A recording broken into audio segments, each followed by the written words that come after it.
చాణక్య నీతి లేదంటే యుద్ధ తంత్రం వీటిట్లో ప్రధానమైనటువంటిది ఏంటంటే శత్రువుని నిర్జించాలంటే మన చెస్ బోర్డే సాక్ష్యం. రాజు చుట్టూ ఏనుగులుంటాయి, గుర్రాలుంటాయి, మంత్రి ఉంటాడు, అలాగే భటులుంటాడు, సైన్యాధికారి ఉంటాడు.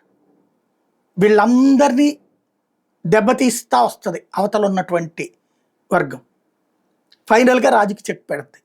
ఇప్పుడు ఆ వ్యూహమే జగన్ విషయంలో అమలు చేస్తున్నారు. చుట్టూ ఉన్న వాళ్ళందరి మీదన కేసులు, ఈ కేసులతో బెదరటం, విజయసాయిరెడ్డి లాంటి వాళ్ళు డ్రాప్, కొంతమంది నాయకులు జనసేనలో తెలుగుదేశంలో చేరిపోవడం, బలమైనటువంటి నాయకులు అనేటటువంటి వాళ్ళు నిశ్శబ్దం పాటిస్తుండటం. అదే సందర్భంలో జగన్కి చుట్టూ ఉండేటటువంటి చివరికి ధనుంజయ రెడ్డి అట్లా కృష్ణమోహన్ ఇట్లాంటి వాళ్ళ మీద కూడా కేసుల ద్వారా వాళ్ళు ఒక కంగారులో ఉండేలా చేయటం. తద్వారా ఫైనల్గా జగన్ ఒంటరి వాడవ్వాలి, చక్రబంధంతో బిగిస్తున్నారు. జగన్ రాజకీయం చేయడానికే భయపడే పరిస్థితి సృష్టించాలి అన్నటువంటిది వాళ్ళ వ్యూహం.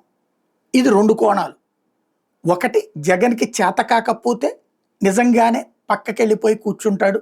ఒక నేదురుమల్లి జనార్దన్ రెడ్డి గారి అబ్బాయి, ఒక కోట్ల విజయభాస్కర్ రెడ్డి గారి అబ్బాయి, అట్లాగా ఆ తర్వాత ఏదన్నా ఏ అవకాశం ఎవరన్నా ఇస్తే చెయ్యాలి. లేదు అంటే ఎదురు తిరిగి దెబ్బతీస్తాడు. ఒకప్పుడు సోనియా గాంధీకి దెబ్బతీసినటువంటి రాజశేఖర రెడ్డి బిడ్డలాగా, చంద్రబాబుకి దెబ్బతీసినటువంటి రాజశేఖర రెడ్డి బిడ్డలాగా.